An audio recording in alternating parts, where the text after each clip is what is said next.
Pernah dengar nggak cerita yang agak aneh dari Swiss tahun 1457? Ada pengadilan buat sekelompok babi. Iya, babi. Oh, yang itu ya? Mm-mm. Dan seekor induk babinya itu dihukum mati. Gara-garanya dituduh makan anak kecil. Aneh banget kan? Aneh, tapi ini langsung nyambung ke inti pembahasan kita hari ini ya. Betul. Ini kan jadi mikir, gimana sih cara kita nentuin sebab, terus akibatnya apa, dan siapa yang tanggung jawab? Nah, kasus unik itu, meski ekstrim ya, itu menyentuh pertanyaan dasar yang bakal kita gali hari ini. Dari materi bab 2 yang Anda siapkan, judulnya Sebab dan Akibat. Oke. Kita mau lihat gimana otak kita, otak Anda semua, memahami hubungan sebab akibat ini. Ini bukan cuma soal ngamatin dunia aja loh, tapi gimana pemahaman ini membentuk cara kita bertindak kausalitas. Hampir kayak ilmuwan gitu, mencoba memaham cara kerja semesta. Oke, siap nih. Mari kita bedah. Persis. Kita bakal lihat kalau otak itu nggak kayak apa ya, kamera video yang cuma ngerekam pasif. Otak itu aktif. Aktif gimana maksudnya? Dia terus-terusan bikin hipotesis, bikin teori-teori kecil gitu tentang gimana dunia ini bekerja. Tujuannya ya biar kita bisa paham, bisa prediksi, dan yang penting bisa memanipulasi lingkungan lah buat capai tujuan. Tapi kadang teorinya bisa salah juga. Nah itu dia, kayak ilmuwan manapun, teori otak kadang bisa meleset. Dan kadang konsekuensinya lumayan mengejutkan. Dan ini bukan cuma teori doang kan ya? Ini nyambung banget ke pengalaman kita sehari-hari. Banget. Misalnya rasa pegang kendali pas nyetir, atau main game. Atau mungkin ilusi-ilusi aneh yang kita nggak sadar. Sampai ke soal tanggung jawab kalau kita cuma kutip-kutip ngikutin perintah. Tepat sekali. Coba kita mulai dari ide dasar ini. Otak sebagai ilmuwan yang aktif bertindak. Dia nggak puas cuma ngeliatin. Pengen ikut campur gitu. Iya, pengen terlibat, pengen ngubah keadaan. Bayangin aja ahli biologi yang neliti virus. Mereka nggak cuma lihat bentuknya di mikroskop kan? Mereka bikin model cara kerjanya. Betul. Gimana virusnya berkembang biak, nyebar, tujuannya ya buat bikin vaksin atau obat? Jadi otak kita gitu juga. Butuh semacam peta sebab akibat biar nggak tersesat di dunia. Persis. Tanpa model kausalitas itu, kita mungkin cuma bakal ya bereaksi acak aja. Nggak bisa ngerencanain sarapan besok, apalagi bikin roket ke bulan, kan? Iya juga ya. Kemampuan bikin model kausal ini jadi fondasi hampir semua perilaku cerdas kita. Kita belajar kalau tekan tombol ini, lampu nyala. Belajar rajin, peluang lulus ujian naik. Senyum ke orang biasanya dibalas senyum juga. Model-model ini bikin kita bisa merencanakan, mecahin masalah, belajar dari pengalaman. Tapi, nah ini pertanyaan pentingnya. Apa tuh? Seberapa akurat sih model kausal yang otak kita bikin? Terutama soal pengaruh tindakan kita sendiri. Nah, ini nih bagian yang mulai seru dan mungkin agak bikin bingung ya. Kita kan sering ngerasa yakin banget apa yang bisa kita kontrol, apa yang enggak. Iya kan? Tapi gimana kalau ternyata kita semua ini di situasi tertentu rentan sama yang namanya ilusi kontrol. Ngerasa ngendaliin sesuatu yang padahal gerak sendiri. Wah, ilusi kontrol ini bukan sekedar optimisme atau ngarep doang loh ya. Oh bukan, Macam respons, gimana ya, rasional otak pas dia coba memahami dunia yang seringkali ambigu dan kompleks. kompleks karena banyak penyebab tersembunyi gitu. Betul, banyak banget faktor di black layer yang nggak kita lihat langsung. Nah, dalam ketidakpastian ini, otak berusaha keras bikin hipotesis yang paling masuk akal. Berdasarkan info yang ada, meskipun infonya terbatas atau malah menyesatkan. Ada eksperimen klasik soal ini kan di sumber kita. Yang partisipan, tangan, sama titik putih itu bisa dijelasin dikit. Oh iya, yang itu. Jadi di eksperimen itu, partisipan diminta gerakin tangan mereka, sementara di layar komputer ada titik putih yang gerak-gerak. Oke. Situasinya dibikin ambigu. Kadang gerakan tangan partisipan beneran ngontrol titik putih itu. Tapi di waktu lain titiknya gerak acak aja, nggak ada hubungannya sama gerakan tangan. Terus, partisipan disuruh ngapain? Mereka diminta laporin sejauh mana mereka merasa ngendaliin si titik putih itu. Dan hasilnya? Mereka bisa bedain nggak kapan beneran ngontrol, kapan nggak. Nah, disitulah ilusinya kelihatan. Hasilnya nunjukin kalau partisipan itu secara konsisten menilai tingkat kontrol mereka terlalu tinggi. Maksudnya? Mereka sering banget lapor merasa punya kendali atas gerakan titik itu, padahal kenyataannya titik itu gerak acak. Loh, kok bisa? Kayaknya sih cuma karena ada korelasi sesaat atau kebetulan aja antara apa yang mereka lakuin, yaitu gerakin tangan, sama apa yang mereka lihat, titiknya gerak. otak mereka langsung lompat ke kesimpulan kausal. Ini pasti gara-gara gerakan tangan gue nih. Gitu. Kurang lebih gitu. Kayaknya gerakanku yang bikin titik itu gerak. Jadi otak kita ini kayak detektif yang kadang terlalu semangat ya. Ngelihat dua hal kejadian deketan waktunya, langsung disimpulin satu nyebabin yang lain. Padahal bisa jadi cuma kebetulan. Analogi itu lumayan pas. Otak itu kan intinya mesin pembuat hipotesis. Dia nyari pola, nyari hubungan sebab akibat. Soalnya itu penting banget buat bertahan hidup dan bertindak efektif. Tapi saking semangatnya nyari pola, malah salah tangkap. Bisa dibilang gitu, dalam usahanya nyari makna di tengah data yang ambigu atau berisik, dia cenderung memilih hipotesis yang paling simpel atau paling cocok sama pengalaman sebelumnya, yaitu gue yang ngelakuin. Jadi kalau polanya kelihatan konsisten sama tindakan kita, otak langsung percaya aja gitu. Cenderungnya gitu. Bahkan kalau hubungan kausalnya sebenarnya nggak ada. Ini semacam bias bawaan lah di sistem pemrosesan kausalitas kita. Kalau kita pelaku tindakan kita, bisa terdistorsi parah. Yang kasus komunikasi terfasilitasi itu ya? Iya, Facilitated Communication, FC. Cerita tentang Janice Boynton, terapis wicara itu benar-benar bikin melek soal ini. Iya, cerita ini penting banget buat paham betapa kuatnya ekspektasi bisa ngebentuk persepsi kita soal kausalitas. Janice Boynton ini kan kerja sama remaja 16 tahun, Betsy Wheaton, yang nonverbal. Karena kondisi neurologis ya. Betul. Nah, metode FC ini melibatkan fasilitator, si Boynton ini, yang kasih dukungan fisik ringan. Di lengan atau tangan kliennya, si Betsy, pas Betsy nunjuk huruf di papan buat bikin kata atau kalimat. Tujuannya bantu mereka yang nggak bisa ngomong buat komunikasi. Dan awalnya, ini kayak sukses besar ya, kayak keajaiban gitu. Banget. Sumber Anda kan cerita gimana Betsy lewat FC mulai bisa jawab ya, tidak, terus bikin kalimat pendek, ngungkapin pikiran, perasaan, bahkan selera humor. Kayak pintu pikirannya yang terkunci akhirnya kebuka gitu ya. Harapannya pasti gede banget waktu itu. Bener sekali. Awalnya menjanjikan banget, tapi lama-lama pesan yang muncul lewat FC jadi makin kompleks dan sayangnya makin mengerikan. Mengerikan gimana? Betsy mulai nulis tuduhan-tuduhan serius banget soal pelecehan seksual yang dituduh ayahnya sendiri. Wah, situasinya jadi rumit banget kan? Waduh.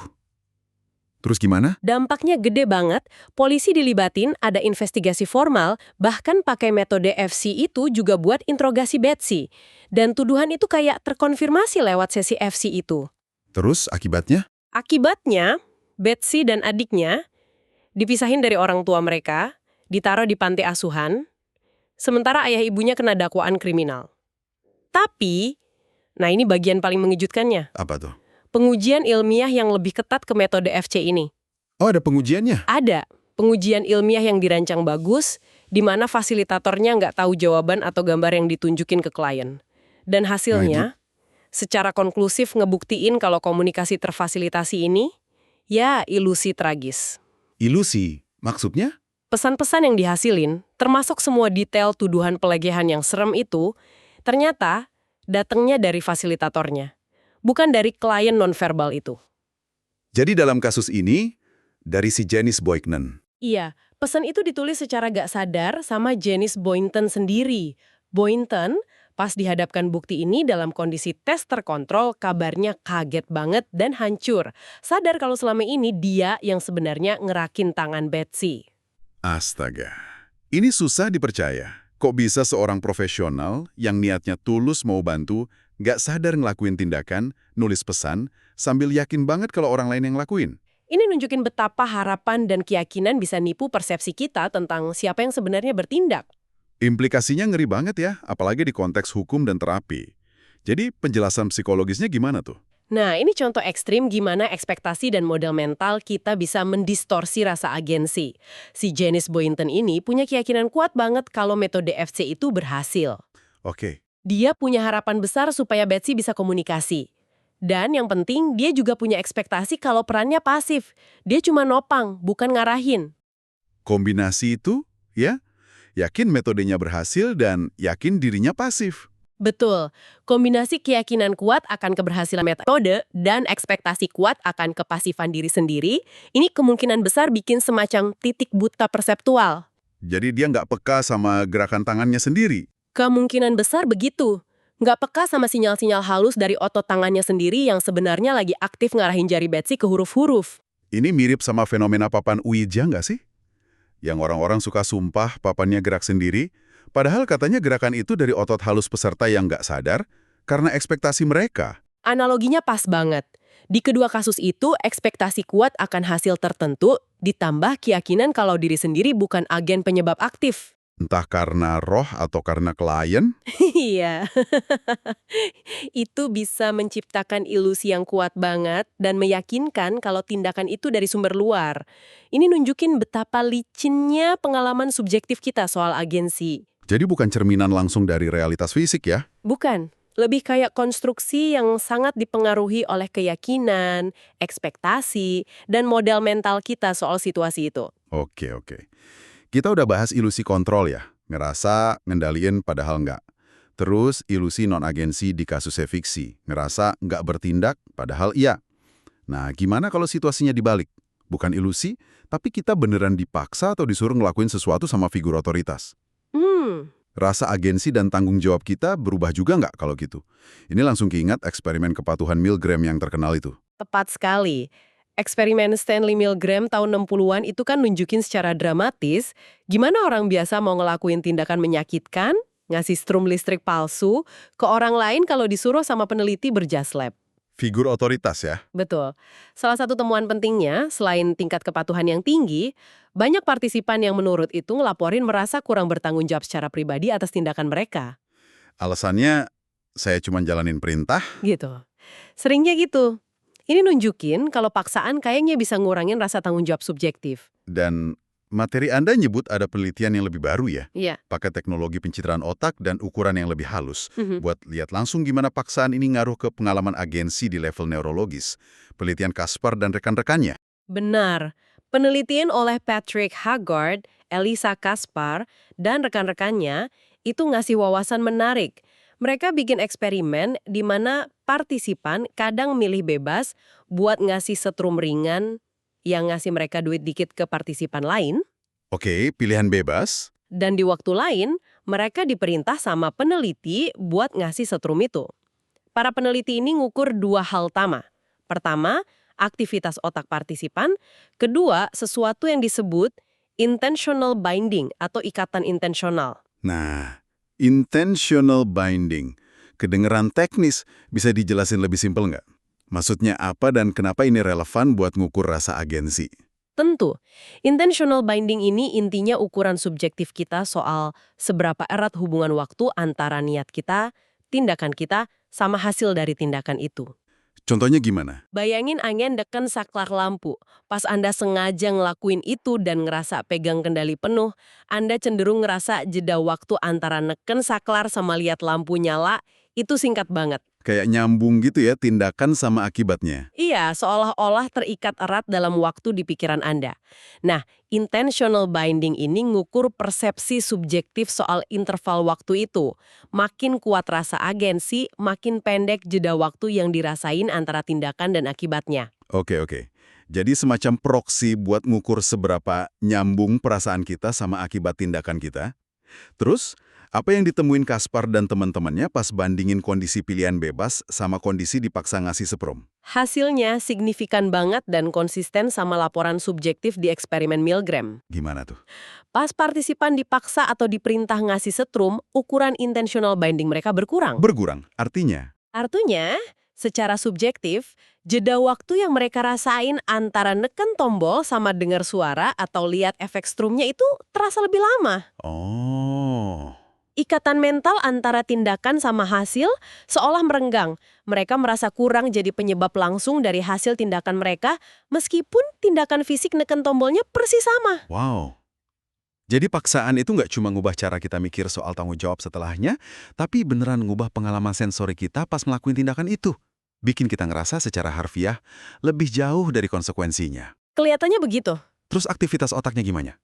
Ada bedanya juga? Temuan aktivitas otaknya juga dukung ini. Mereka amati aktivitas di area otak yang biasanya terkait sama pemrosesan hasil atau konsekuensi dari tindakan yang kita lakuin sendiri.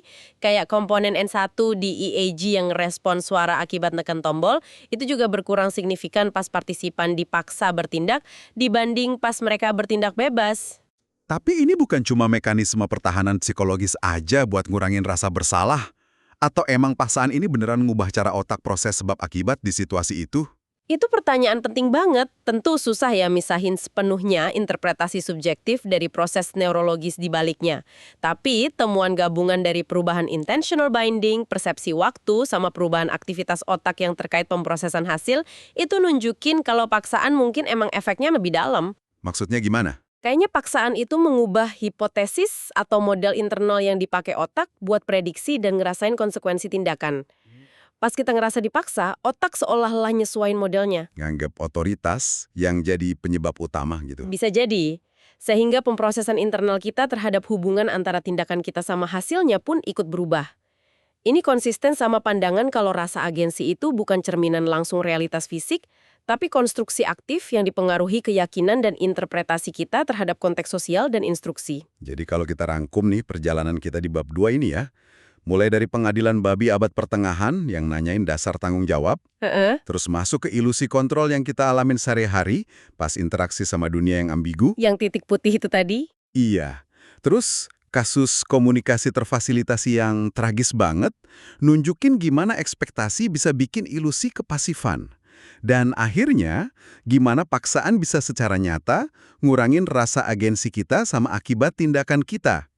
Gambaran yang muncul jelas banget ya, pemahaman kita soal sebab akibat itu bukan rekaman pasif, Bukan sama sekali. tapi sebuah konstruksi aktif yang terus dibangun dan dinegosiasi sama otak kita. Tepat sekali. Inti dari pembahasan kita yaitu, otak Anda itu kayak ilmuwan yang nggak kenal lelah. Terus-terusan bangun, uji, revisi teori-teori tentang gimana dunia ini kerja. Termasuk peran sentral Anda sebagai agen penyebab di dalamnya. Teori-teori kausal ini penting banget berarti. Vital. Mereka bikin kita bisa belajar dari masa lalu, ngerencanain masa depan, bertindak efektif buat capai tujuan. Tapi, ya itu tadi, kayak yang udah kita lihat dari berbagai contoh. Teorinya nggak sempurna. Betul, bisa bias, bisa keliru. Terutama pas info yang kita terima ambigu, banyak faktor penyebab tersembunyi, atau pas keyakinan dan ekspektasi kita kuat banget sampai mewarnai interpretasi kita.